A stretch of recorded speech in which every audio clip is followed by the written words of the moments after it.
Hello and welcome to the Absolute Game of Nerds with your non-geek, non-nerd hosts, JP and Rohan. And we think we're on episode 24, but we'll just call it the next episode.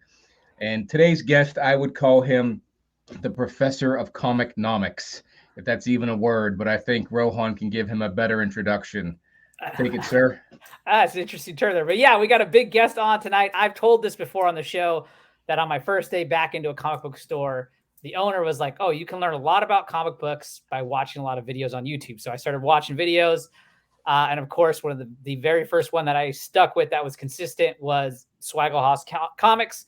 And so it is awesome to finally have Mickey from Swagglehaus Comics on our show tonight. And I will also say, too, if you haven't watched it, the swag scale video is probably my favorite comic book YouTube video I have seen. And with that in mind, Swag, I'm hoping that there is some large index that you can share with us with every comic on there, because I would definitely go through it. But Mickey, how you doing? Good. Yeah, thank you so much for having me on the channel, and yeah, this is great. It's always fun to get on new podcasts and stuff. And I've been when you initially kind of invited me on, I think I had seen some of at least the YouTube space, some of your guys' podcasts kind of floating out there and stuff. So it was kind of cool to be like, oh, cool, here's a new show that's inviting me on. So happy to be here. Right on. So we always kind of get right into it and just kind of go with a kind of a comic book origin story for our guests. So why don't you kind of start us off at like when you were a young lass, how it all got started? Yeah, sure. So my origin story, I guess, I think I probably would have been a product of the 1989 Michael Keaton Batman, where it was like that movie came out, and then I have like very, very vague memories of being a little kid in the movie theater. And then probably that summer, maybe my dad would have been like, oh, okay, I'm going to take you and your brother to like a comic book store. I think it was something of that nature. And I think that's actually probably similar to a lot of people point to that movie as being kind of the kickoff to that 90s comic book explosion, or at least one of the catalysts to it. So I think I was a product of that. And so that was like, the late 80s, early 90s. And that was kind of my first introduction to comics. And probably like a lot of people, you kind of are into it for a while, and you come in and out of it throughout the years as you grow up and you get into other things like girls and sports and this and that. And then eventually you kind of rediscover it and checking it out. And I would say that for me, I really got back into it in a big way around like 2017. And that's kind of when I think just the MCU effect and just discovering your old comics and then jumping back into your old short boxes. And then I decided to, go into stores, and then I never looked back. And here we are now. Here we are. So YouTube channel. Yeah. Real quick, I want to go back. So 1989, how old were you in 1989? So I'm 40. So I was, you're the same age as me. You're 83. Yeah. Okay. 83. So 6 years old, right? Am I doing the math wrong? Because I was thinking about this recently, that when I think back, so I have a 5-year-old is my oldest. And I think like taking him when he was, say, next year, when he's 6, to see that Batman movie, I'm like, how did my parents take me to see that movie? I feel like it's pretty dark, and it's great, and it had a profound effect on me as well. But like when I think back, I'm like, it's quite a movie for 6. I feel like. Yeah, definitely. I mean, well, what do you think? I mean, what would be the equivalent? You'd be like taking your kid to the Thunderbolts next year or something like that. Exactly, but instead I'm taking them to the Dark Knight, and it's just like, I couldn't imagine like that. I mean, my kids get freaked out just watching, Paw Patrol, I feel like. I think if you would have taken the Batman Returns with the Penguin, that would have, that would not, if your parents took you to that one, that might have had effects on you as a kid, later on in life. But the first Batman movie was definitely the best. And I think at a young age, you could appreciate it. But the Danny DeVito as the Penguin was scary, I have to say, as a young kid. So. That one got dark for sure. Yeah. All right. So then forwarding back up, you were saying 2017 is kind of when you got back into it. So my first question then is, you said the MCU had an effect, right? So that was obviously Iron Man and the Avengers. But JP and I have always talked about, like, we're all three of us here now are kind of kids of the 90s, kind of grew up in that comic book explosion. Avengers wasn't really that big. However, we've all seen your show and know that you love the Avengers and and Iron Man. So were you a big fan of Iron Man and the Avengers in the 90s? I would say that I was a fan of the Avengers, although I wasn't necessarily like collecting specifically the Avengers run, because I think like the time when we were kids, it was like That was like when the team was, Yeah. Hercules and Cersei and all these like random people that Yeah, obviously totally. Like we always even thought at that like, age. for us, it was X-Men, Fantastic Yeah. Four, Spider-Man. Yeah. Even at that age, I didn't think the team was cool, Yeah. But I think I liked the idea of the Avengers. Like when I saw the comic, I liked the team and I liked those ideas because I always just thought that I was getting more superhero value out of it versus like if I just read Ghost Rider, I was just getting Ghost Rider. But if I had the Avengers, it was like, you had multiple. So I think while I can't say that they were my favorite thing, I've always maybe like them more than the average person, if that makes sense. All right. Yep. And then, I mean, we all know you're the Dark Hawk Supreme fan, number one. Give us a little Dark Hawk or how that all came about. I've heard the story about, you and your brother going to the store and that's when he picked, but why don't you detail it out? Yeah, I think, just from that first time going in the shops, I think like all kids sort of start with Spider-Man. And then there's a particular Spider-Man run. Yeah, there it is right there. Beautiful cover. New theme. There's a particular, so I had, the first couple comics I bought were Spider-Man, but there was a kind of a Mark Bagley section that they did this little team up with a bunch of characters. And one of them was Dark Hawk. Dark Hawk, and then like Sleepwalker. Punisher. It was Punisher. Punisher, and like Moon Knight was in there, and like Nova. So there's a group of these characters. They did this crossover, and so I discovered Dark Hawk through that, and then I kind of went back and started collecting his specific run. And I don't know, I just you're a kid, you just look at them and like, oh, who's this like ninja Iron Man looking cool character? I just liked him, and then. Yeah, all these years later, I didn't realize that he was kind of like the meme of like comic books. I just kind of grew up thinking, oh yeah, he was like one of the cool characters that came out in the 90s. And then when I got back into it, that's when I sort of discovered that like, oh, people make fun of this character. And now you just got to go all in on it. Yeah, exactly. So now I have to represent. I got to like wear him on my sleeve. My only knowledge of Dark Hawk would be, so in the 90s, we obviously all were products of those Marvel cards, and Series 3 in the rookie section is the Dark Hawk. And I remember seeing it as a kid being like, who is this guy? And then that was really it. So, well, they had Dark Hawk and Sleepwalker, and there was, a bunch of those new characters, and a lot of them made their run in Spider-Man and then trickled out. Yeah. And that's where I saw them at. Deathlock was one of them.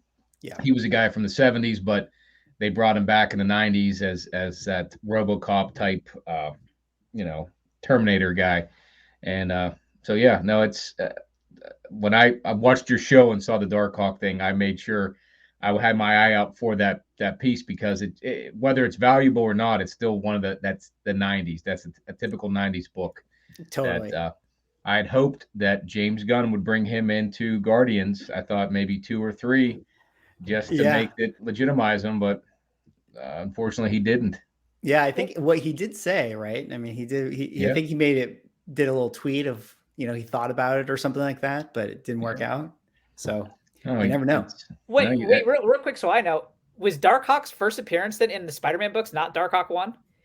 No, it was Dark Hawk 1. It was just that it might have been the Marvel Age, right? Marvel Age. Yeah. There's a preview one, but I had just his series was already going on when that Spider-Man thing happened. Okay. That was just when I was like, oh, he's got his own series, and then I went. Yeah, they brought new characters in, and they always put them in Spider-Man to get more eyes on it, and then, Got it. There was I think a run in Spider-Man itself, the McFarlane started series, that when you got later on and Eric Larson took over, you started to see Dark Hawk, Deathlock, Sleepwalker, Punisher, Nova, and then Bagley took over, and you had a nice run there. Because I appreciated both of those. I mean, they were a drawdown from McFarlane, in my opinion, but when you look back, I mean, Larson's a damn good artist, and so was Bagley. So they for me, it was a disappointment to see McFarlane go, but looking back, I think those guys did a great job with those books, in my opinion. Did Bagley do Dark Hawk 1? No, it was Mike Manley is the name of the artist. Oh, okay. Okay, I was going to say, okay, well, there you go. I learned it in there. So 2017, you're going back in. You had short boxes still from your childhood then?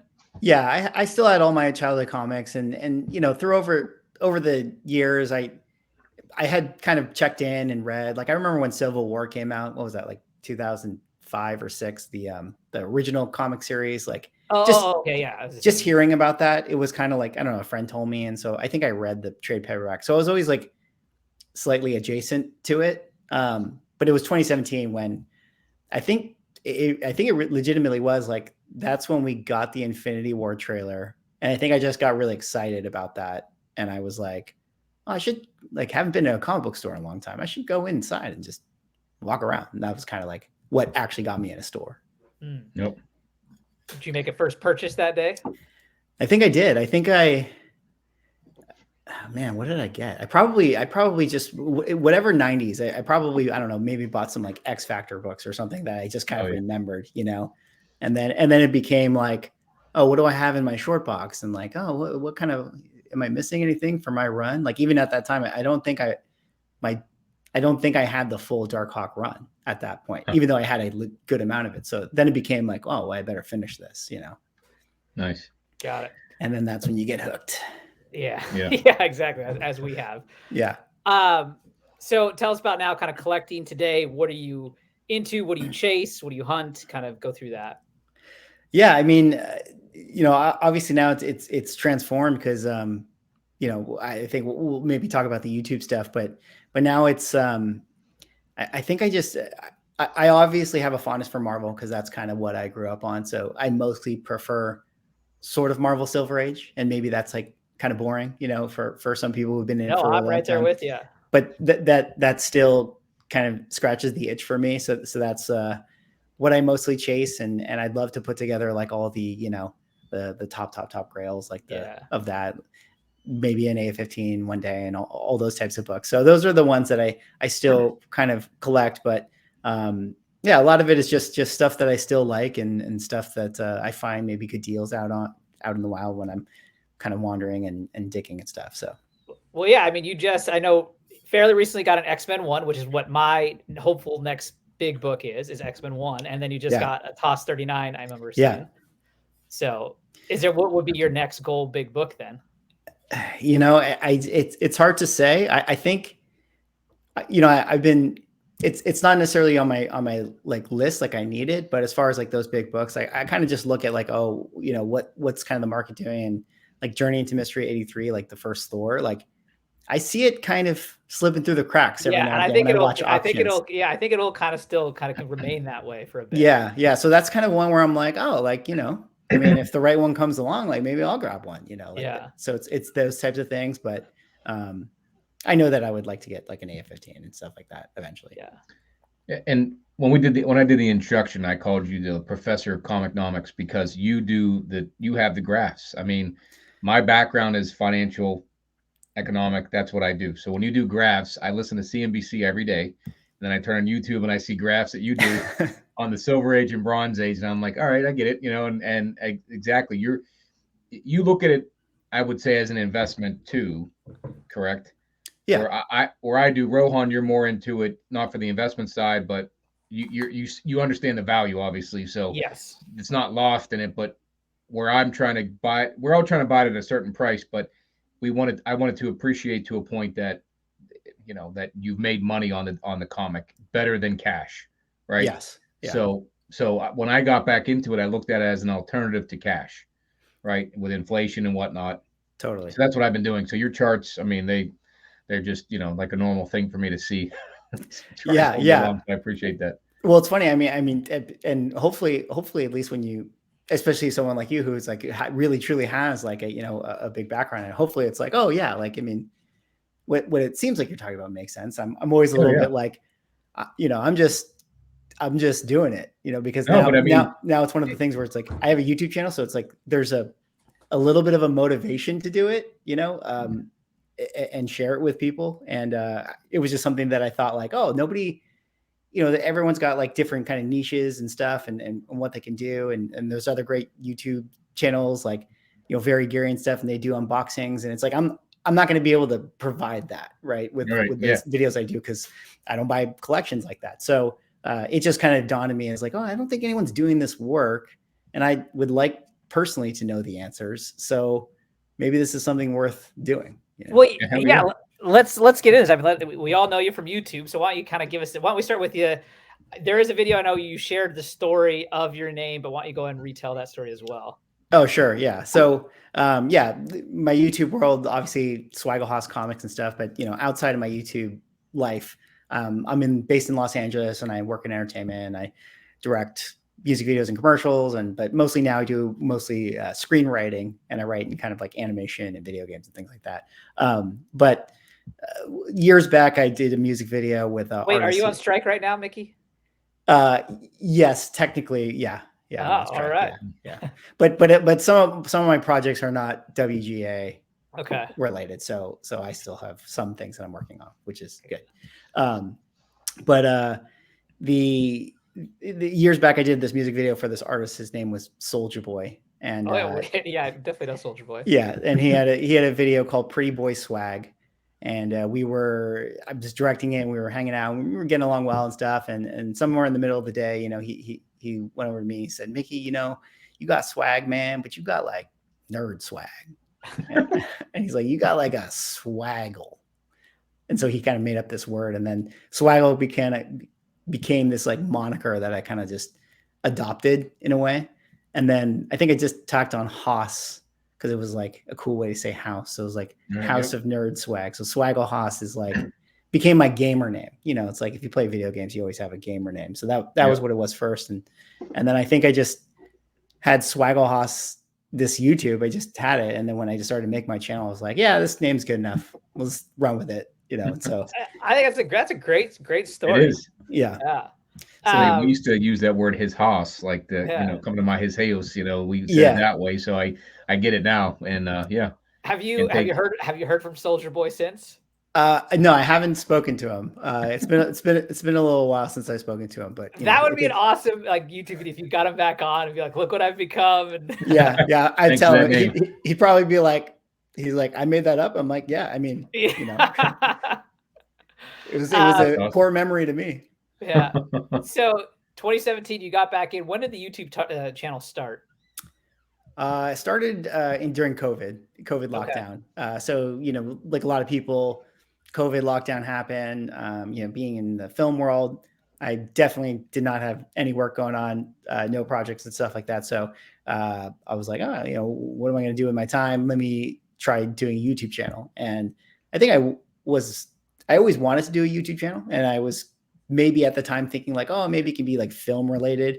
But then I was like, that sounds like work. So comics seems a lot more fun. And I think at that time I was already watching like other YouTubers do comic books. And I was already, doing the member berries and nostalgia with COVID lockdown and thinking about, my comics and being into it and buying on eBay and stuff. So I was kind of already in it in that way. And I just felt like, maybe I'll just make some videos.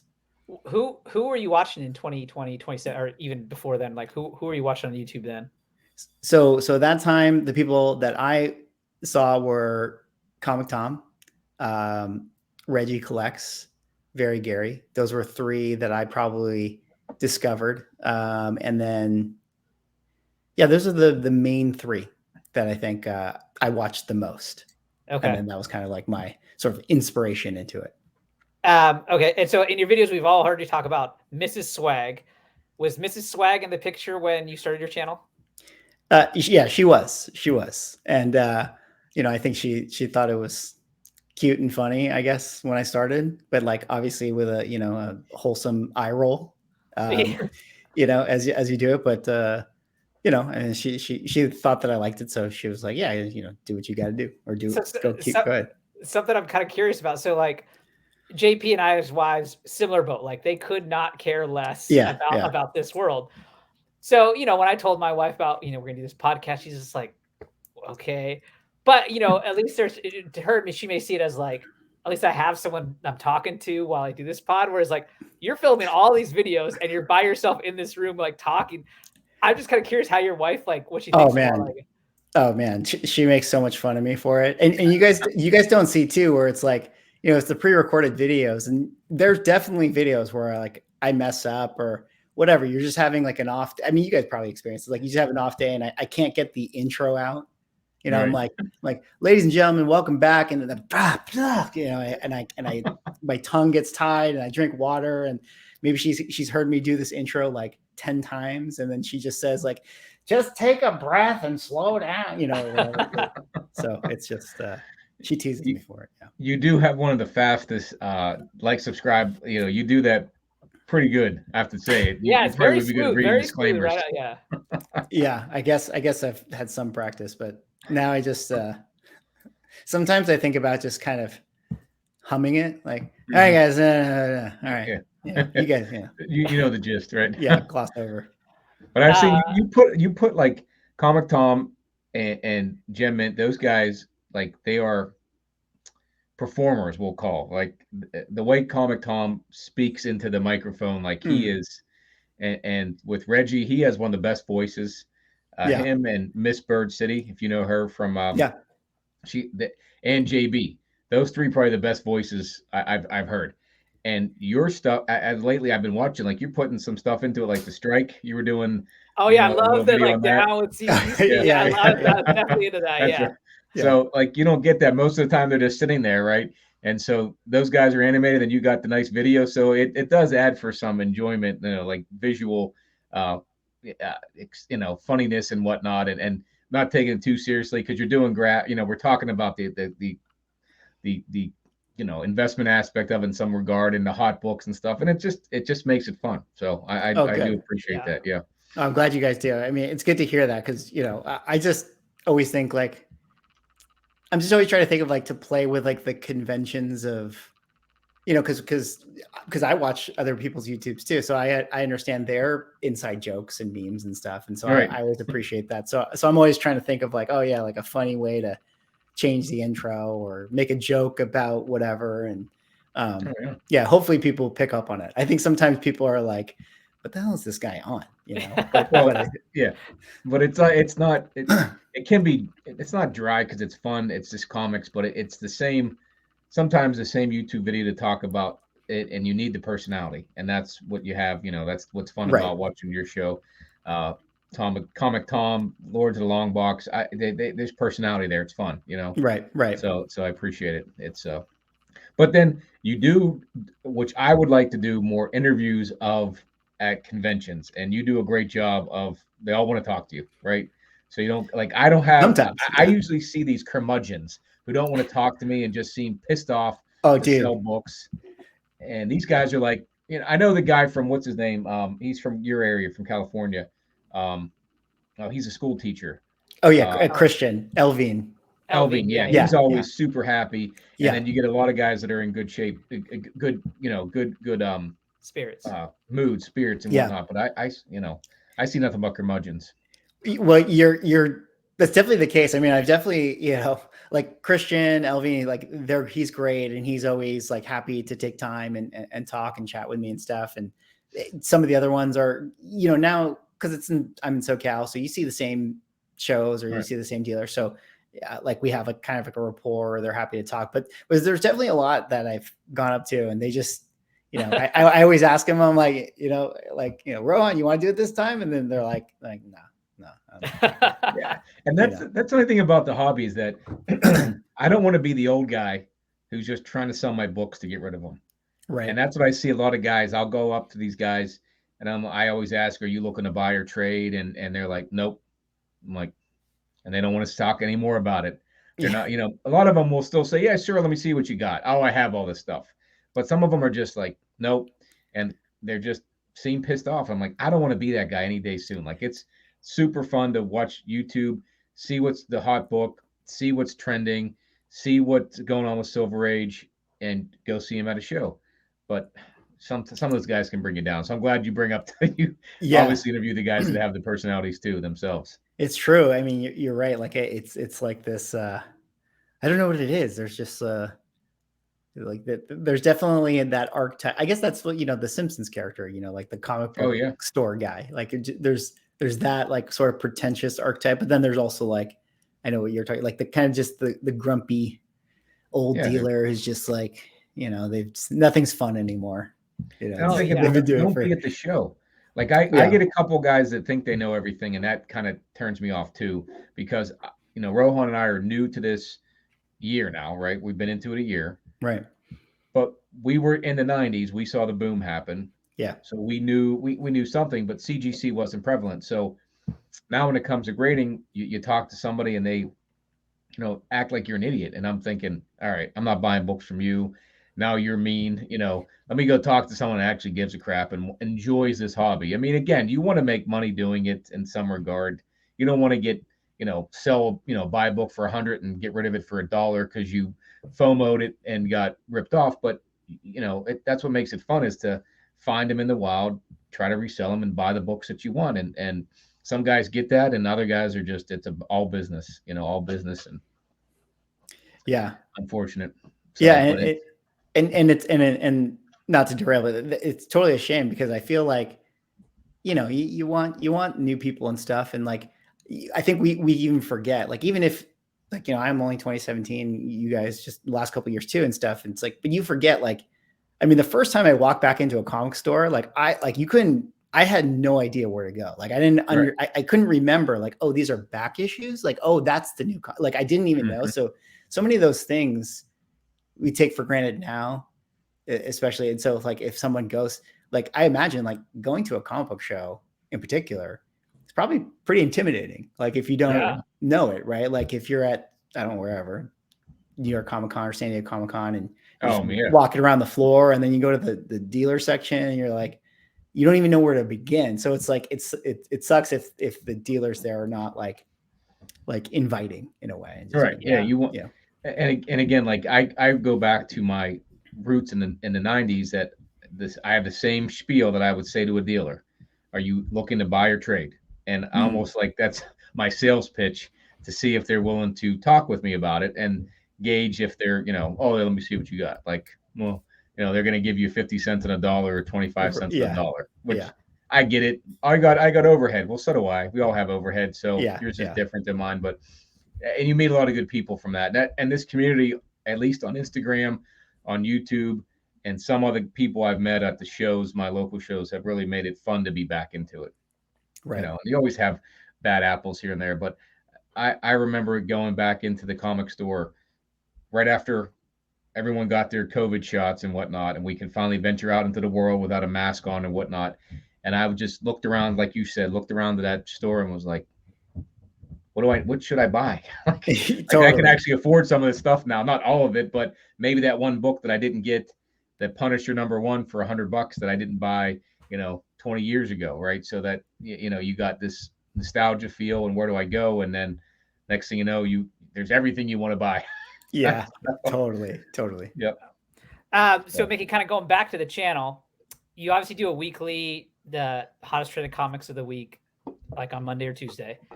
Do you have, though, a favorite video type that you, because of all the various ones that you do? Is there a favorite you have? Yeah, it's a good question. I would say that I think that my favorite videos are the ones when I just get to sort of commentate on like a current topic, because whatever that may be, right? Like if it's joking about Spider-Boy or something, right? Like we talked about real quick after that video of the guy in the Middle East with the the store reaction, the non-graded Superman 1 or whatever, and he had his whole like spiel with all these comic books and they're all worth this amount. That was an awesome, hilarious video.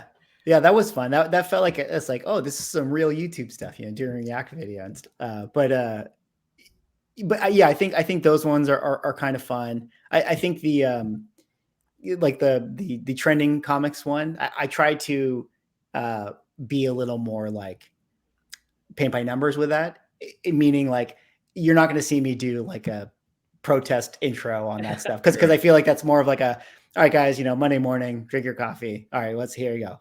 It's a little more like cut and dry. And so I try not to add too much humor to them. And so it's not that I don't like doing them. It's just like they're definitely not my favorite to me because now one question to Rohan real quick. Do you have any connection with? Do you use GPA analysis, right? Yeah. Use it or Go Collect? I use both of them actually. Now, do they have? How do you?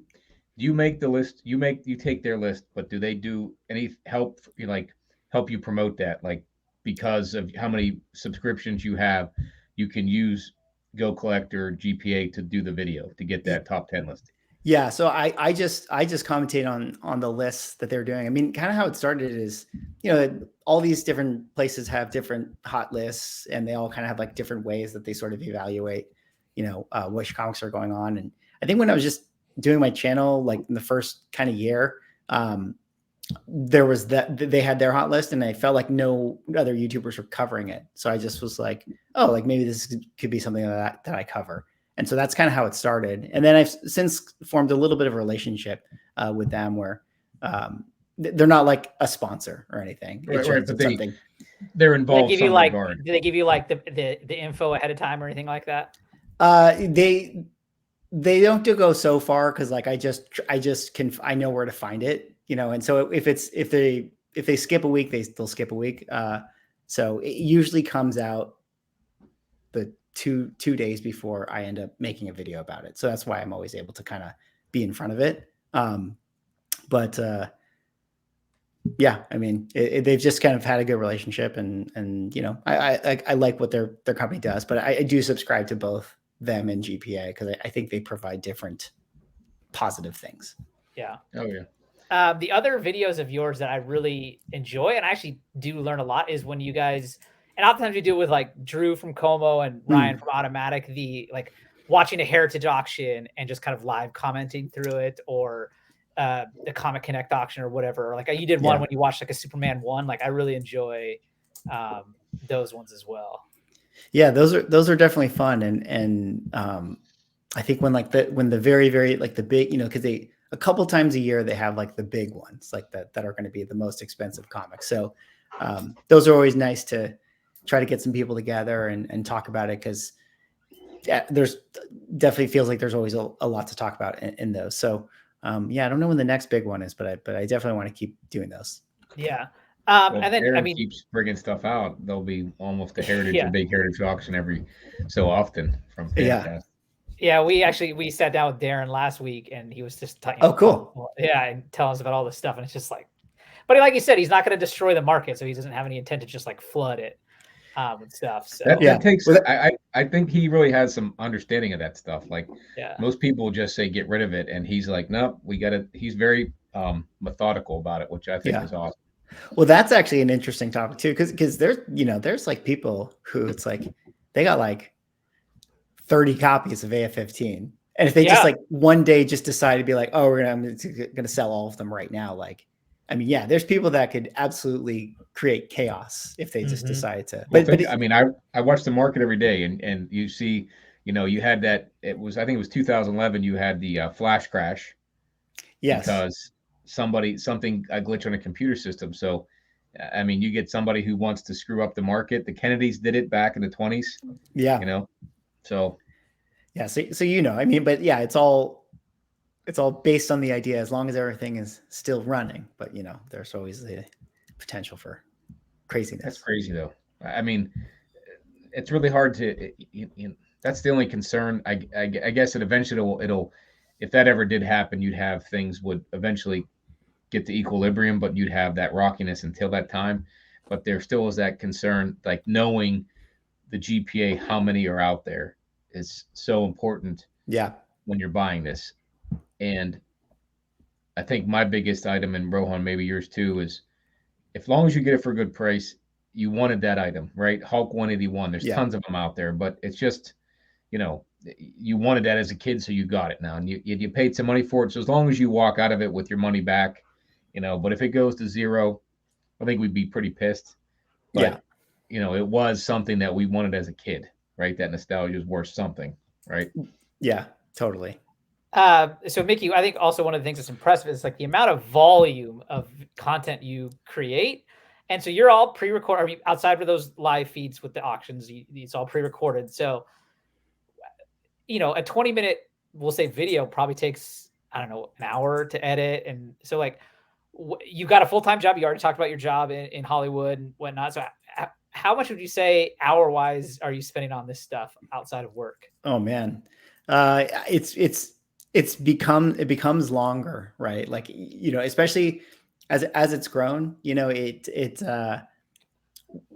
not to say that like I think like, oh, my production value has gone up. I wouldn't say that, but my thought and consciousness about like, oh, I better like know what I'm talking about, or like I better, You're more self-critical of yourself and all. Yeah, because it's like, you know, or I better research this. Is like, is that really true? You know, like let me, and I kind of have those questions, and so now that sort of mental barrier definitely adds more time, because now I have to like do more research to make sure that what I say is something that I believe.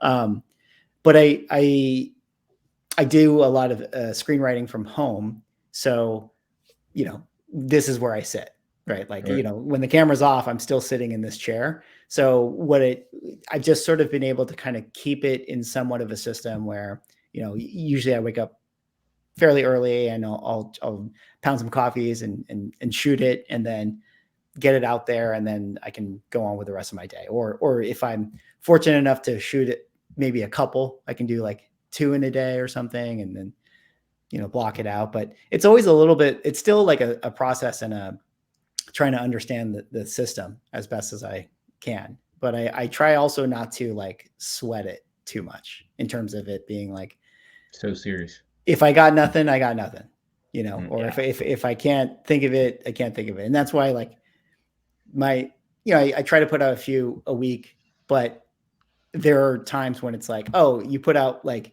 Wednesday, Thursday, Friday, or like there's times when I put out like Monday and a Wednesday. And so it's like you're never going to see like hey, Monday, Wednesday, and Friday at 1 p.m. every single video is going to come out. It just, I haven't been able to make that strict of a schedule with it. Do you have any like lofty goals with the channel? Like, would you ideally say like this become a full-time job, or do you like doing your screenwriting thing and doing both?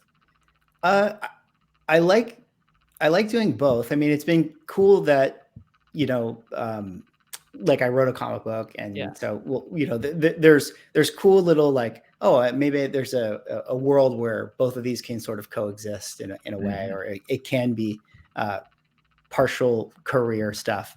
But I don't know if, you know, the niche space that we're in as far as comics are concerned, or has, you know, I feel like it has a ceiling. You know, so I don't know if it's ever going to be like, oh, can be like a full-time career sort of thing. But and we are definitely going to talk about the comic book. Before we get to there, I want to talk more about the swag index. So kind of take us through the genesis of all that. And again, like I said, that video, I've actually watched the video, I think like 3 times. I think it's fantastic. Like, I honestly said, if you literally have like a spreadsheet of the entire index with like more than what you went over in that video, I would definitely be going through it. Like, I thought it was excellent. Thank you. Yeah. So the one I think you're getting at is the one, you know, called the swag scale. Oh, okay. Swag. Yeah. Okay. And so. And you had your hand drawn like AF-15 and Batman 1. Yeah. I think, you know, it's funny. So I just this past weekend, I was at a comic book show. It was called Short Box Live, and I actually gave a speech at the show. Oh, yes, you're saying that, yeah. Yeah, so it was kind of a weird thing. It was definitely something different, especially since it was framed to me as like hey, like think of it like a TED Talk, like give a TED Talk or something. And so I was like, it's a very different cadence, I think, to a TED Talk versus like me being a guy in a room, you know, protesting on camera, you know, different kind of thing. But I say that to say this, and so much that I did this speech, and in the speech, I did talk about sort of why I came to this place where I felt like, oh, doing stuff like a swag scale or doing an index was going to be important. And the reason for that is, in just doing my YouTube and making videos and having like, here's 5 undervalued comics that I think are whatever undervalued, and seeing that people actually act on that always gave me like anxiety, especially as it got bigger, right? Where it's like I would make a video like that, and then I would see like, oh, 10 copies on eBay sold. Like, it just weirded me out. Like, I didn't want the responsibility of knowing that people were taking my advice, or if they were going to do it, again, I better know what I'm talking about. So with the swag scale one, I legitimately was like, there's got to be a way that you could come up with like a Moneyball like formula or equation to like figure out, if not figure out like which comic books, should you invest in, at least determine like, okay, here's kind of like a rating, or like, here's like a score that you could attach to a comic that seems to hold up in some kind of way. And so I just decided, I was like, all right, I'm going to just make one. And whether or not this, is scientific or not, like, seems that way. it can be a cool thing. And yeah, so I just kind of put it together, and I try to have it weighted towards Dark Hawk, I saw. Yeah, 100% Dark Hawk. No, weighted towards comics that, generally speaking, seem to be consistent with their increased value and stuff like that. So meaning like, Golden Age is a little more protected because it's that much more rare and supply and demand and all that stuff. So yeah, so I made this thing, and I was somewhat tongue in cheek with it, but it was just sort of a way to kind of, I guess, for people to think about it. I don't know. No, I mean, it, they always say collect what you like. And again, if you're just going to pick up something to read, there's plenty of paperbacks, trade paperbacks, but holding the art in your hand, or the story that came with it, or the nostalgia, has some value, and things that are harder to find obviously have some type of higher value just because of the rarity of it.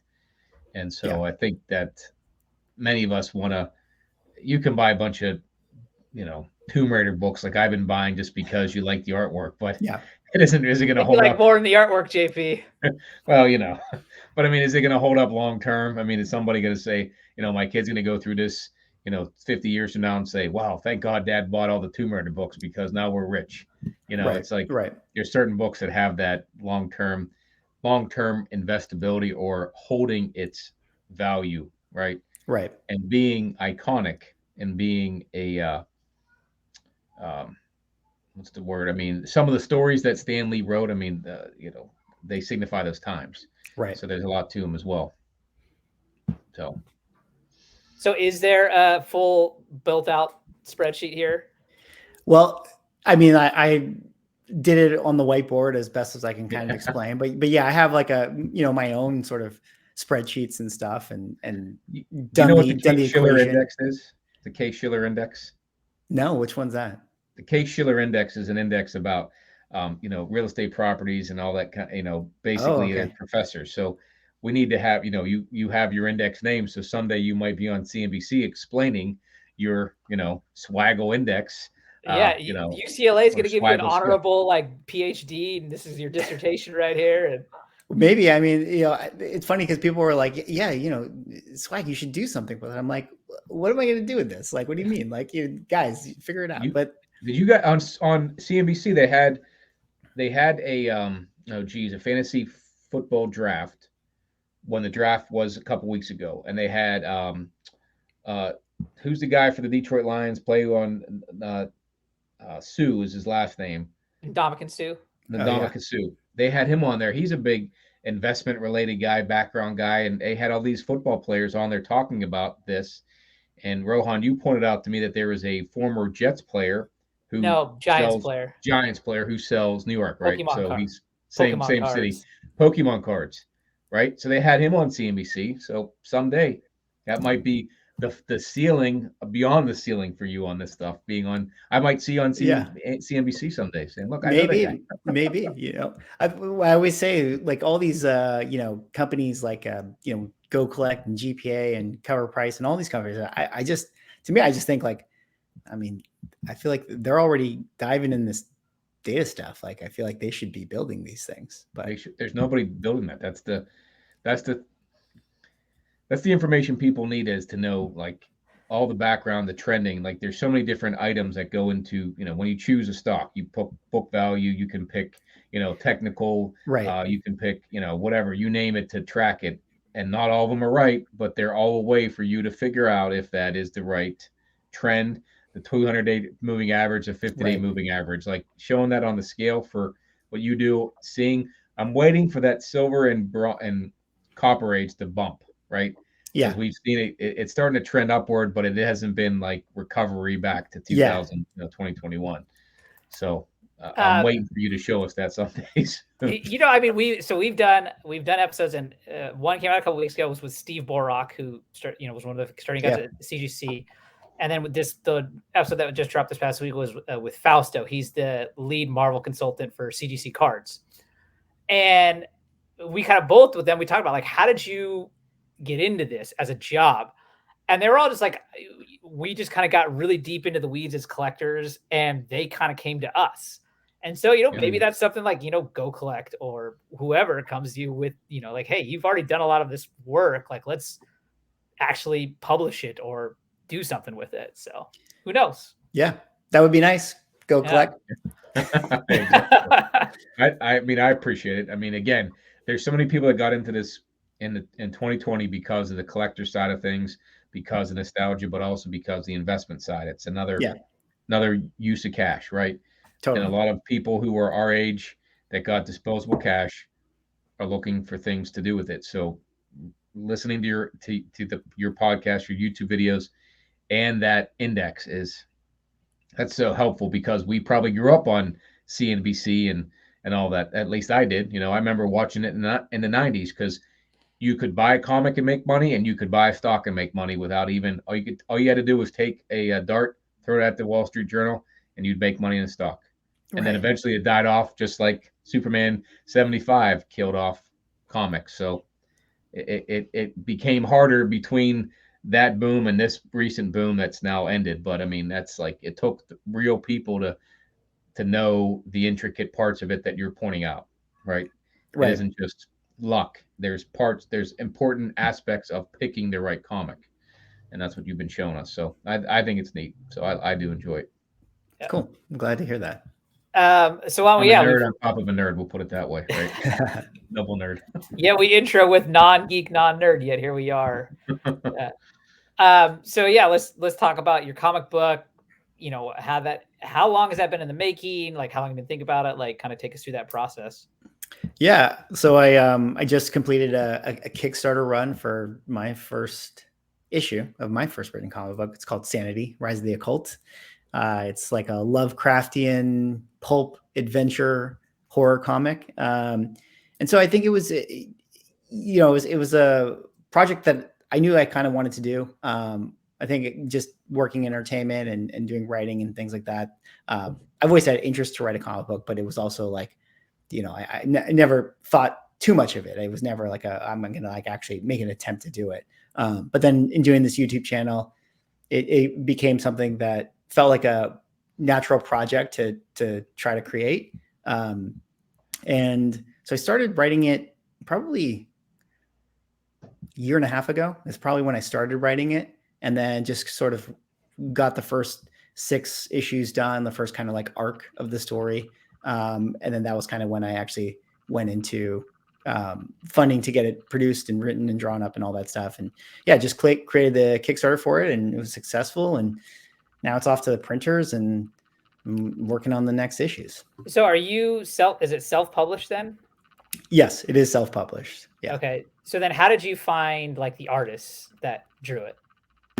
The artist was a friend of a friend, who is also a comic writer, someone he had worked with before on like another Kickstarter project. And he just had like a really cool, sort of dark, gritty, artistic style. And I just had reached out to my friend and was like, hey, the artist you work with, I think his work's really great. Can I get his contact? And then I sort of just cold emailed him, or maybe it would have been an Instagram message, and sent him the project, and he was into it. So it just kind of went from there. So are there the 6 issues are out then right now, all 6? No. So it was just the first issue. Like I've already written it all. And so the first issue was, drawing, colored, lettered, all that stuff. Got the variant covers for it, and then we that one is currently at the printers now. And then so issue 2 I'm working on, or I should say working as an artist is drawing. Did you get like some like CGC 10.0s for your own self, or? No, I didn't explore that yet. And I actually don't, I need to teach myself about that, because I don't know if it's like, do I have to like enter my comic into a system? I assume I have to do that, or do they just grade anything? So I'm actually not sure. Yeah, I have no idea either.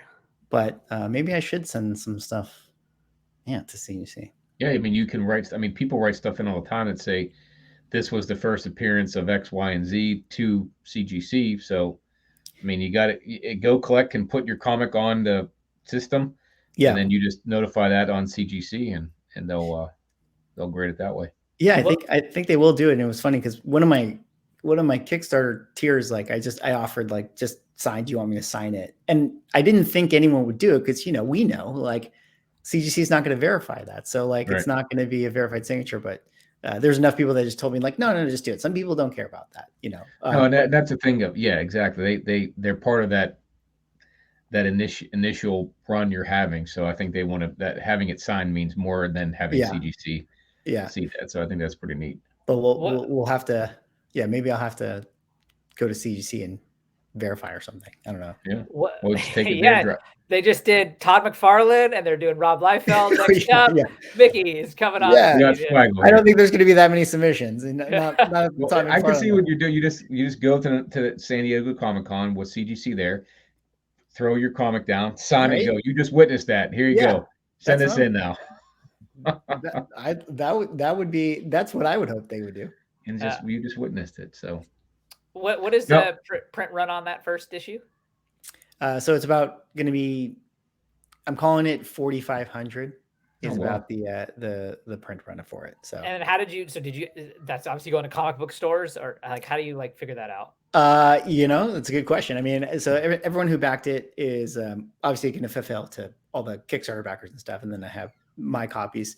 I'm going to set up a online store for it, so that'll be like where I sell it, and then I might go to some comic shows, or maybe I'll have a booth. I haven't thought so far ahead yet. It's just that's kind of where I'm at with it. Definitely an online store for myself, and then I don't know if I'll explore the comic book store thing, but definitely like local I think your show would be pretty cool. Yeah, I think the show would be great. Yeah, and there's already like a ton in LA in that area. So yeah. The majority of the books behind you are Marvel, like you said. So how did you get into making a horror book yourself? Like, did you have that wasn't big in the 90s. No, it wasn't. So I think so. I would say that one of the influences for the comic is definitely like kind of Indiana Jones. So it's like, as far as my affinity towards genre, I liked Indiana Jones a lot, and the comic is very much like, if you're into like the golden age stuff, like the detective comics and like the the pre-code horror and that sort of era of comics where it was like the pulp adventure hero, or like the solving the crime detective. So it's kind of like a node and a nod to that style of comic, kind of mixed in with a little bit of Indiana Jones adventure. That makes sense, because Doctor Strange he was big back in the 80s and 90s, and he had that pulp kind of like, I mean, things happen because he had smarts, right? And so that first Batman movie, again, the smarts of Batman. So I could see that makes sense. Okay. Did you pull like a Stan Lee or Jack Kirby where you put yourself in one of the issues? No, well, I didn't, and then I did. I didn't, as in I'm not like in the story, but long story short, it takes place in the 1930s in kind of like a Los Angeles, like kind of glamorous Hollywood setting. And one of the characters is an actress within context. And so she's in a movie within context of the story. And the monster in the movie is called the Swagglehaus. So that's it's just a tiny little Easter egg that's actually not consequential at all, but just. Is it going to be listed on Key Collector as first appearance of Swaggle in a comic? I should actually, that would be funny. I should try to make that happen. Is the intent for this to be an ongoing comic or limited run, or what are you thinking? So I would love to continue it. It was one of those, like, I'm going to write the first arc and it'll be 6 issues, and hopefully it ends in a way that feels satisfying in terms of like reading a story, but certainly there's a lot of other places it can go. And so I think it just becomes like, if it's successful enough, if there's enough interest for me to get it across the finish line, then I can continue to do it myself. And in doing so, has like other ideas popped in your head, like, then I could write about this story and do another story, like. Yeah, it's definitely it's I have my my notes and stuff and things that I've thought about, but it'd also be interesting to see when people read it and react to it, because maybe their reactions will push it another direction. Yeah. Do you have, of this current comic, do you have like an end in mind, or is that still something that's like germinating? This run I did have. Well, there is an end, and then the hypothetical next set of issues, I also have an end in mind for that. Okay. But beyond that, a little more open-ended. Well, it's like, I don't know. So JP, I know you watched the show Game of Thrones, but I know you didn't read the books. Are you a fan of George R. R. Martin at all, Mickey? Yeah, I mean, I didn't read the Game of Thrones books. I watched the TV show, and I definitely love. Okay, well, so he talks first about part like of this TV show. Part of the reason why like he hasn't finished the actual books is because he says in his writing style, he's not an architect, he's a gardener, and so he kind of like plants things, and then like as he writes, like some things blossom and some things don't. So while he has like a general kind of thought of where it's going, he still really doesn't have it all like clued in. So I was kind of curious how that works with like your writing style, maybe. Yeah, I think that's. Yeah, I think you have like thoughts of like where you want to take it, but anytime you do writing, or at least this experience for me, and I think other writers I've listened to, is like sometimes like, yeah, you're like writing, and then one day you just you need a thing, and you just make up a character, and then the character becomes more important than you originally thought, and then all of a sudden it starts to take you a different way, and what you originally thought you were going to do became something different. So I can see that, it's kind of what he was saying. It's like things push you in different ways, or maybe if he's using the gardener analogy, it's like where he thought that there was going to be this plant that grows hasn't grown, and he's like, oh, okay, I'm stuck here, and I got to go this way. Yeah. So. Yeah. The other thing I always think about when I think about like screenwriting and things like that is I'm also a huge Seinfeld fan. And if you remember, like when they got that show on NBC, or the pilot at least, and like Jerry and George are like sitting down, and they're like, okay, let's do this. And they're sitting there like, okay, Jerry walks to the room, he says hi. Joe walks to the room, he says, hey, great, beautiful. And like, what do we got next? I don't know. Yeah, there's a lot of that. There's a lot of staring at blank screens and flashing cursors, Yeah, it's gonna be tough because you got a story in mind, but you know the beginning and the end, but it's all the middle part, the peanut butter and jelly that that goes into the two ends of the sandwich. That's the important part of it, that can again lay the foundation for something that keeps going forward. So there's, it seems simple just to write a story, but there's no way in heck it is simple by any stretch of imagination. Yeah. So for you to take it from this to now it's being printed 4,500 comics, I think that's crazy. That's awesome. It is pretty cool. It's pretty crazy. And yeah, and comics it's such a weird, different, strange exercise, because it has to fit in a page count, which, you might have your story be like, okay, like it'll start here, and then this will happen, and then it'll go to this point. And then you like are doing it, and like maybe you go like 18 pages, you've written it, and you're like, oh, I haven't even got him to B yet, but I only have 6 pages left in issue 1. And so you gotta like, so that real estate is actually a very different skill that I had never done before. At least in a screenplay. Right. If you're writing a book, you just keep writing. It might be 1,000 pages or 500. Totally. Yep. Yeah. I mean, this obviously just kind of talk about this. It just makes me really think, and I've thought this before, taking it back to kind of Marvel comics and things like that. When I think about Stan Lee, and in like the 60s, he's writing Spider-Man, he's writing X-Men, he's writing the Avengers, he's writing Hulk, and all the other stories, and like the amount of volume he's doing. And it's like, I always just think like, how did this, and not like that, and Jack Kirby's drawing most of these, and like how these guys are able to just produce as much as they did in that era is just mind-blowing to me. It really is. I have no idea how they did it. They just, I guess, just no second guessing. They were just like, here's the idea, let's go. What'd you say, JP? That's why Kirby wasn't a very good artist, because he get out of here with that. He didn't have time to make perfect fingers. He had to like do the Kirby. No, perfect. They were huge hands with weird looking faces, and All right, are you not a fan of Jack Kirby, Mickey? Well, I should say that I'm a fan in the abstract. But is he of like my what he favorite artist? Like, Oh, see, I just love no. that style. He's Yeah. my favorite. So JP I doesn't like was him an at all. I was an artist as a kid in the high school, and I have a art book about how to draw Marvel comics. And Buscema and I think John Romita are part of the artists in that book with some Kirby in there. And I would look at the Kirby drawings and say, "This is god awful. I can't even like." I never liked it at all. I just always made those look like they had a weird cut, like that '70s hairstyle, right? Cut here in the front, like Right. a bowl cut, and they always had funny looking teeth and big hands. And again, he meant a ton to the comic world, so I would never take that away from him. And some of the greatest runs are him and Stan Lee together. But if I had to choose McFarlane, even Liefeld over Kirby any day, in my Yeah. opinion. So Yeah. I get that.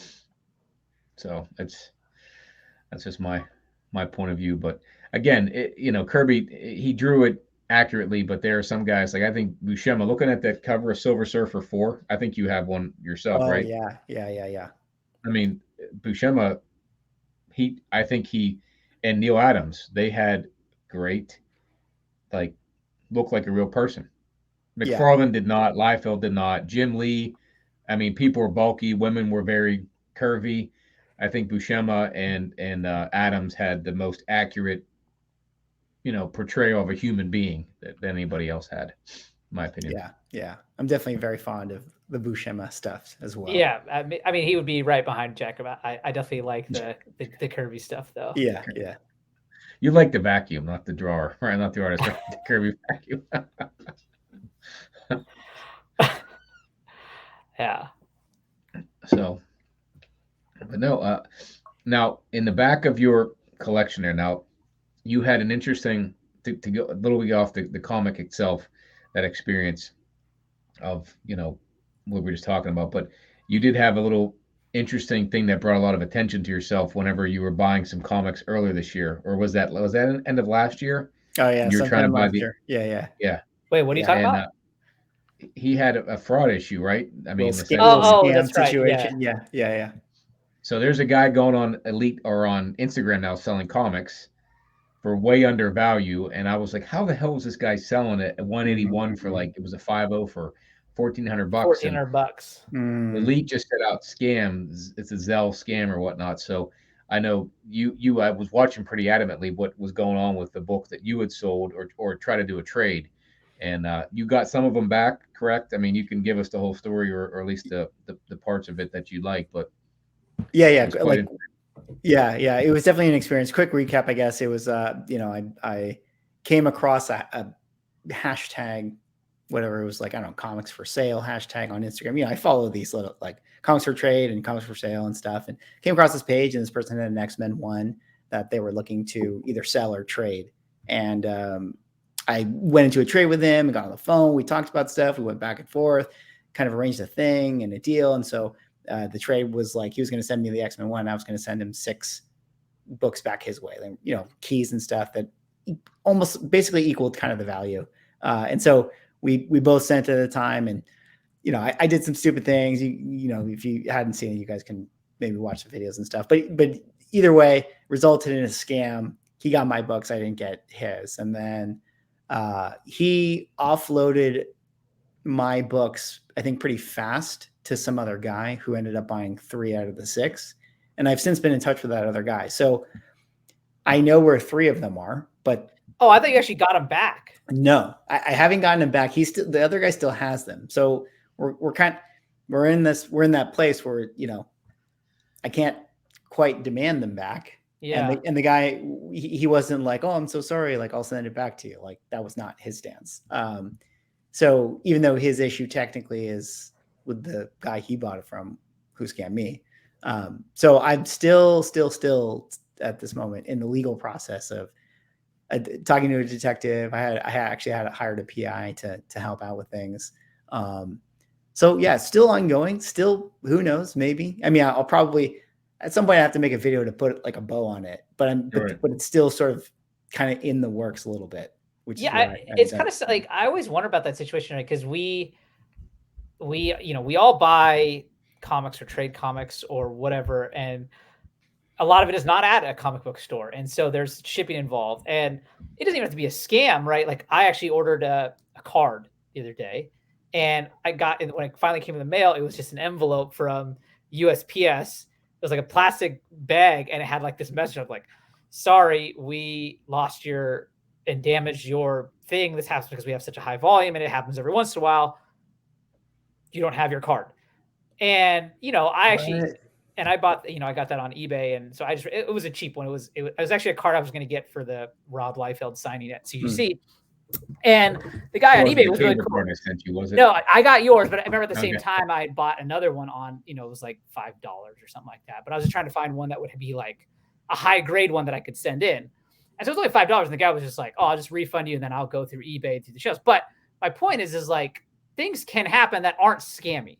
Right. And it's like, if when you buy a book off somewhere, like you send $500 for whatever book, and then it gets like lost in the mail, it's like that guy lost his book, you lost your money. It's like, how do you find that middle ground? Because like, totally, he's not going to want to necessarily give you all back because he doesn't have anything coming back. So he just spent $500, and it's like, you're not going to get the book that you paid. So that's a tough situation. I'm thankful I haven't had a big situation like that happen.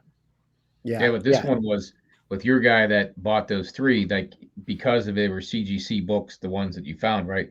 Yeah. You could track down the cert. Yeah. And you know who got them, and he wasn't involved in the scam from what you gathered. But he did pay somebody for those books, so he feels he legally owns them because he paid for them. Right. But so like you said, he's not willing to just give them up. But that's the rub of it. It's like, I was scammed and so were you, but you have my books, and hopefully insurance can maybe cover that and get you whole again. And that's the thing we deal with whenever you're not at a show. Even at a show, you could go. I listened to a guy who was talking about these Hulk books, or maybe you did talk about those Hulk books that were taken out of the CGC case. Oh yeah. Right? So you could have bought that at a show and still got scammed. So it's just you really never know. And the fact that you have the channel that you do made it. You found your book in like, I don't know, like a week or less, right? Oh, it was insane. I'm really lucky that there were people that could help me. And so, and sure enough, people did. And so it's like, you found them in Chicago, right? Yeah. Someone found them being sold on OfferUp, which, now that you think about it, it's like, oh, like that could have made sense. Like if I was thinking clearly, I could have done that. But yeah, having people help finding it was like instant, which was pretty wild. And we were talking earlier about the curmudgeons at the shows, but there are the nice people of community which came to bat for you. And I think I was happy you found them. Like I wouldn't have been much help over on the East Coast, but I think that's pretty cool how quickly they were able to at least track them down and give you some semblance to know. I think in the end, hopefully you'll get whole again as best you can. But I think it was interesting. It was at least helpful to yourself and many others to learn, what can really happen. And it probably, things happen for a reason. So not that that's a good thing, but I probably showed some other positive parts of this community to you and maybe helped you figure out another side of this community that you can be part of or some other positive that came out of it. Right. Yeah, no, I think that's very true. That's definitely something, because even now, like I always thought that like, oh, once I could put a bow in the story, then I can talk about like some of the positive takeaways and stuff. And just like you said, like seeing people help, seeing or learning things like, okay, here's what not to do, learn from my mistake. At least maybe that can help someone else out there. So hopefully there's, some silver linings in it. And even just the idea of like, it's a lot of money and it really sucks. And you don't want to lose that amount of money, but it's also a good reminder. Like, hey, I only kind of spend what I know I can lose. Like it's not life or death, so that's another thing too, where it's like, it sucks, but I'll be okay. It's not going to be, it's not totally the end of the world. On that note, JP, you're talking about like, it is quite amazing. Like, even someone that's not Mickey with a, large, audience, someone posts on Instagram every once in a while, you see like, my house got broken into, these are the books that got stolen. And like, all of a sudden, like everyone I follow on Instagram is reposting it to like help like it's definitely a great, the community is definitely very helping, and for the most part, it's made up of a lot of great people, and it's what's made getting back into the hobby, a lot of fun. Yeah, that's true. It is, people do that. And I've almost even thought too, like, I felt so lucky. I was like, should I do like monthly, like, hey guys, here are the 5 scams that you should look out for, so that I can put a megaphone to these things. But it's a kind of a weird way to do it. But yeah, to your point, Rohan, I always, when I see those things too, I always try to like participate and share now as well, because I realize, like, it sucks. It's, in all reality, like, outside of like the majority of people that are great, like, it is kind of crazy. I mean, like, I've only been in this a year, like we talked about. I think I've been attempted to be scammed, I think 4 times already. Like, oh wow, yeah, it's pretty wild, like how common it tries to happen. And it's like, you think, like, I've been trying, people try to scam me in the non-comic book world, and that world is so much bigger. Yet we're in this kind of niche, kind of hobby place, and it's like, and it's happened. Like the scam world is just, I mean, I hate scammers, but it's just crazy. I've had a Facebook account for I don't know how many years. I had a stupid IG account that was just, I didn't use until I got back into comics, and then my IG got hacked a couple weeks ago or whatnot. Of all the things, you hacked my fake IG that I just used for comic collecting. I had way more content on that than anything else.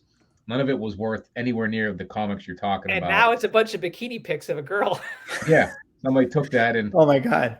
Yeah, they like literally deleted his everything he ever posted, and it's like 4 pictures. And I blocked him since, so I don't know if there's anything since it. But it was just like, when I followed it that day, I was like, because I had multiple people, because now people know that JP and I are friends. I'm almost like, hey, what is JP doing posting this young teenage girl? And I was like, no, he got hacked. And like, yeah.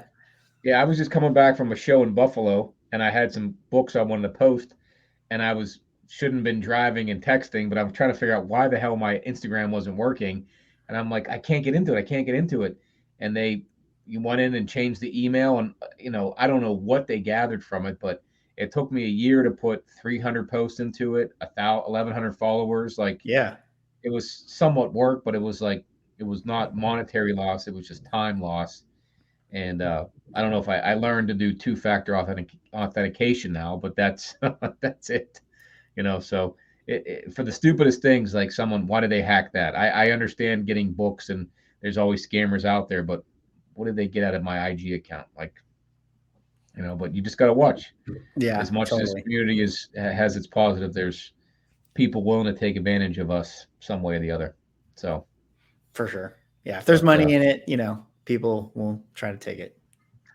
So I've been trying to figure out the back of all of your books back there, right? So I see graded and non-graded books. Like, I like how you have them displayed. Yeah, you throw them, because I remember when you got your X-Men 1, it was raw, and then like, so you like put, and so like I remember I was like, did you get a graded one? Did you send that in? I haven't seen that on but then like it was Bry's comics, I think, when you guys went and saw Ant-Man. Yeah, and he posted a couple photos, and he like pulled it, and I was like, oh, that's what's going on there. Well, yeah, it was because it was now I have this Iron Man one, but like, at the time it was, all of them were graded, and then this one was not. And I when I got it, I put it up, and I looked at it, and I was like, it looks weird, and so I got a slab, and then I laid it on top of the slab just for the aesthetics of it. And then when I got this one, I was like, well, now I'm just whatever, like the symmetry's off. Who cares? Is the top row like the best books that you like, in your opinion, your favorite books, or is that what's in the top row? Yeah, they're generally maybe the most expensive ones. We talk about Mrs. Swag. I always say, like, look, if the house is on fire and I'm not here, right, just top shelf. That's it. Just go top shelf, as as big of a arms as you can, and that'll be it. But then you can see that on the bottom row, we've got your new obsession with pre-code horror. Yeah, that's true. So there's some ones that are maybe more expensive, but so it's not FOMO book down there. You got the High Evolutionary First Appearance down there. Oh yeah, right? Yeah. That's one of my. Did you guys get a chance to see Guardians? We did. Yeah, we actually recorded a little review episode for that. Cool. We saw. Yeah. Did you like it? Yeah, I definitely enjoyed it. I thought it was definitely a a step up from some of the more recent movies. 100%. Yeah. Like we all enjoyed it as well. I think I didn't love Adam Warlock. I didn't love the take on Adam Warlock. Yeah.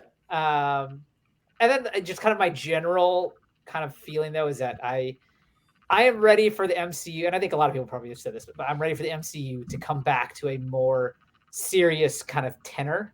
Yeah. Right. Like it's like we had Thor: Love and Thunder and She-Hulk and Ant-Man, and they were all, whatever, there's its own thing, but like it's all gotten to be like, you think about up to Endgame, they had this nice balance, whereas like it was serious, but like they would have these moments of humor. And now it's just like we've gone too far in that direction, I feel. And so, and I get it, that's like Guardian's shtick is kind of a little goofier side of things, but like I'm just ready for it to kind of swing back to kind of those more serious tenored films. But I did super enjoyed it, and I will definitely watch it again.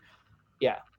I think you're right. I think the humor in the Marvel movies, everything's like always on a pendulum, as far as like or even like music trends or entertainment trends, and clearly like they knocked it out of the park in doing this like adventure 22. film with like, every now and again throwing some jokes and stuff, and then they just kept indexing on it to the point where like people it's like, okay, like we get it.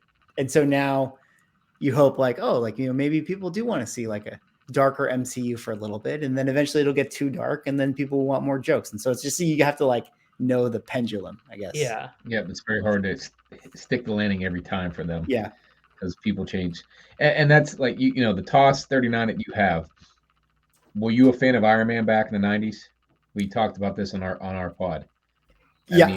I would say that I wouldn't. I liked him in the abstract, but I wouldn't say that he was like a favorite character. I can't claim him as a favorite. Going back to the 90s, did you like Iron Man or Exo Man of War better? Which one was your favorite? Oh, I definitely was an Iron Man fan. Most of us are Iron Man guys. Look at that cover. Have you seen that? Like, that's an awesome cover. This is my Darkhawk, just so you know. Like, Exo Man of War. Yeah. I thought he was way cooler than Iron Man, but I did appreciate Iron Man for the cool tech of his suit. But it wasn't until Iron Man the movie came out, and RDJ, I thought, was such a great part of that. I mean, he made that role. So I would definitely buy a TOS 39 if money was no object, just because of the meaning that character has. Yeah. Right. Yeah. So yeah, I think that's the cool part about it. That's what the MCU can do for people like us that are waiting for your favorite character or waiting to discover a new favorite character just because of who portrayed them or how they, comedic, dark, whatever it may be. But if it's the right hit, like RDJ or Chris Evans, I mean, that'll really propel it. So here's real quick, and we can kind of start to wrap this up. But since we're talking about Iron Man, and we just talked about your thing with Bryce Comics, did you see that video he had where he bought a 9.8 Iron Man 1? I did, yeah. So do you remember his like kind of poll question was like, so there's, I don't know, less than 40 9.8s in Iron Man 1. And he's like, so if you take that number and you look at the TOS 39 index, it's like an 8.0 is what it equivalent is, like the equivalent to that 9.8. So the poll question, I asked JP this, and he said he would rather have the Iron Man 1 9.8. I'd rather even take a lower grade TOS 39 than an Iron Man 1 9.8. Where would you say? The cover of Iron Man 1 is totally better than 100%. But like first appearance takes the cake all day, every day. Yeah, that's a good. That's it. That is tough. I'm inclined to say that I would take the TOS 39 equivalent first, but I could be sold. I could be sold for the other reasons. How about this question then? Would you rather have a Silver Surfer 1 8.0 or a Silver Surfer 4 9.8? Oh, that I will take Silver Surfer 4 because the Silver Surfer 1's not yet. Yeah, Silver Surfer 1 is not his first appearance. So so put in 48 then. Fantastic Four 48. Oh yeah, I'm taking 48 over a 9.8 Silver Surfer 4. So in that specific scenario, I would take Silver Surfer only because, I don't like the 48 cover that much. Yeah. Right. Whereas like the Iron Man 1, I mean, maybe not everyone likes the TOS 39 cover, but I think it's still cool.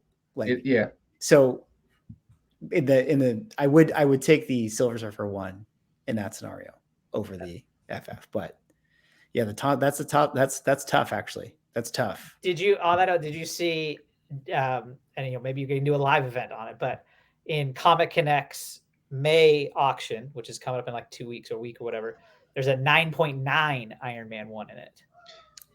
Oh, someone did mention that to me. Yeah. I find it's got to be impossible to have that. I mean, maybe for that reason, I wouldn't get the 9.8 Iron Man now, knowing that there's a 9.9 out there. Okay. Actually, that's probably one of those, right? Or two. Yeah, that would change my thought. Now that I now that there's 9.9, I would go toss. But how that happens? I mean, for instance, like there's a Captain America 1 9.8. I don't know how that even happens. I don't know how that happens either. And like, there's things where it's like, how is there an Iron Man 1 9.9 and there's no Darkhawk 1 9.9? Like, and there's people have graded a lot of Darkhawk 1s. I know. I think mine is probably a 9. At least a 10.0. This one. I mean, dude, there's not one fine tick on this. You might have the only one because there, apparently there's none with CGC. But that's like a whole other conversation. But it's always funny to me. I'm just like, what is a 9.9? Like, you mean there's no, like, in all the Darkhawks you've graded, there's never been a 9.9?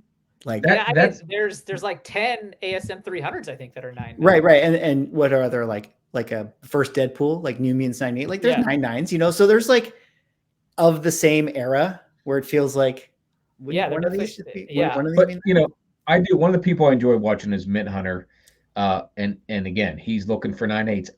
I have 1,500 comics. I don't think any of them are 9.8. Maybe a handful, but I'm like, I don't think any of them perfect because unless you like your comic, you took them right from the printer with white gloves and handed them off to the CGC guy. Like, in my opinion, once they got to the shelf, to the comic store, it's not a 9.8 anymore. Like, there's no way you can guarantee that a fingerprint, a smudge, in my opinion. So how you can find them in the wild going to antique stores and flea markets is beyond me. Well, it's the same thing too. Like when there is a couple copies you'll see them floating around. It'll be like a ASM 300 signed by Stan Lee, signed by Todd McFarlane, signed by David McLean. So it's been handled by all these guys, still a 9.8. And it's like, yet, you see the videos of Todd McFarlane at CGC, and he's got so many books to sign. He's throwing them around. It's just it. So it's like, I don't know. Sometimes I'm just like, I don't really, I don't know either. I don't know how they do it, but, I guess. I don't know. I'm not getting low grade is better than no grade for me. Yeah. In that opinion, I do want to, when you get one, like you mentioned, the TOS 39, you are okay with the one you have, right? I thought that was pretty. I liked how you phrased that video was about. Sometimes you get it and you just put it away. It's just you're happy to have it. Yeah. And then there's other books you get and say, I want to keep getting a better grade. Yeah. There really is that. I don't know what a good catchphrase would be for that, but there, at least from my experience, it feels like that. There's just some where you're like, I got it and I'm happy. And well, think about it. I'm a we were Rohan, you and I were talking today about what it would be, the books we collect and we have this affinity for. I like 90s movies and TV shows that Predator, Voltron, Transformers, right? Pre-Cold horror, that's another aspect. I have Aliens 1 and Predator 1. Both are second print. They both are the same exact cover as the first print. I'm fine with them being second prints. Right. You can't tell the difference, right? I won't really try to kill myself to get first prints. I'm just happy to have the book. I have a Star Wars 1 Whitman. It's a reprint, not worth anywhere near as much as the original book, but it came out the same year. It's the same story, right? So, I'm just happy to have that. But then there are other books that I'm like, I got to get a better grade and keep moving up on it. So, it's I think that's an interesting conversation and a video that you can expand on or somebody else can, because I think that's why is it that way? Like, it's different for everybody. But will you get that TOS 39 and X-Men 1 graded or leave it raw? I probably will get them graded at a certain point. I just haven't. So get it before that 4% upticks on the that's true, huh? Yeah, probably. Yeah, it's probably too late. I probably should have done that, but it was always my intention that I would get them graded. But I have to. I want to. Not that there's that much room to say bump it or whatever, but I have to press them, and I'm trying to find someone that I want to send it to, a new person. So I don't know. I always just kick. You don't press books yourself? I don't. I probably should, but yeah. I started myself, but again, when you get a book like that, you're not. Yeah, I wouldn't trust myself. Yeah, I wouldn't trust myself with that. So, yeah, I agree. So it takes time to learn that, but find somebody who can press that. And again, even though I think you missed the May 1st deadline, it doesn't matter if you can get it bumped because you're going to get it cleaned. That'll make the 4% back for you. So yeah, hopefully. Yeah. Well, yeah. Well, thanks for coming on, Mickey. This has been great. Yeah, we always say an hour, but we went again 20 minutes over. We always end up right around an hour and a half. We are nerds that like to talk about nerd stuff, and we can do it all day long. That's true. That's the fun part. Yeah, thank you guys so much for inviting me on. Yeah, we're looking forward to maybe talking again. I don't think either one of us will make it to San Diego Comic-Con. You're on that West Coast side, but if we do make it out that, you may. That's right. You're West Coast. Yeah, I see you got the Kraken jersey. Are you Seattle based? Is that? Yeah, I'm in Seattle, and so JP knows this. I actually have friends or a couple. They actually have a condo directly across the street from the San Diego Convention Center. So I just need to be able to get tickets and then obviously pay for a flight. But if that does happen, my plan is. Would it be cool enough just to be hanging out outside there, right? I don't know about that. Well, I'll say this. Like tailgating, right? You don't have to go to a Steeler game. You can sit outside and have just as much fun. That's a little different atmosphere, I think, than I don't know. Maybe I'm not nerd convention. Yeah, I don't know if you've been to San Diego before, but I have. Yeah. Okay, so if you've ever gone around like the gas lamp district, yeah, it's great. I love it. So that's so the San Diego Comic-Con is definitely fun for that reason, because the convention center is across the street from gas lamp, and then they kind of shut down all the streets. So it's really like, like you guys have been to cons and stuff. Like you kind of go and then like you walk around, you're like, all right, I get it, and then you walk outside and you're in the middle of like a concrete nowhere. But at least here you can sort of walk to gas lamp, and there's people all around, and there's bars, and there's so that environment keeps it more fun. So something to consider. Yeah, no, I mean, if I can score tickets, I definitely want to come. I think that's a bucket list item. If you're into the collectible world, I think that's a bucket list to go out and check it out. So yeah, that's the thing too. Is like if I do get tickets, like then it's also like I also want to like figure out how do you get into like the Marvel presentation when they do like the MCU stuff. Like I imagine that's just another level further. That one is like I've never done it, but if you did, I haven't tried. It's definitely a like, you got to like kind of camp, it's that crazy. But if you do explore it, hit me up about it, because I have some friends that are like, I've done it like X amount of years, and so they can maybe share some tips and stuff. Point me in the right direction. Yeah. Awesome. Sweet. All right, sir. Well, I appreciate it, Professor. I'm looking forward to more of those indexes and watching the video, because I find that super interesting. So I do appreciate the content you put on, and it's been fun to watch and make this hobby that we got back into, Rohan and I, enjoyable. Yeah, definitely. In a 2D way. So it's pretty cool. So I do appreciate it. So definitely. Well, thanks for joining us. Well, thank you for having me. Really appreciate it. Yeah. And as always, guys, let us know what you think. Like, comment, subscribe. Let's let Swaggle do that. How's it go at the end there? Yeah. That's all I got for this podcast. So if you guys can like, comment, subscribe, see y'all in the next video podcast. Perfect. Love it. All right, sir. See you all later. Peace out. All right. Later, guys.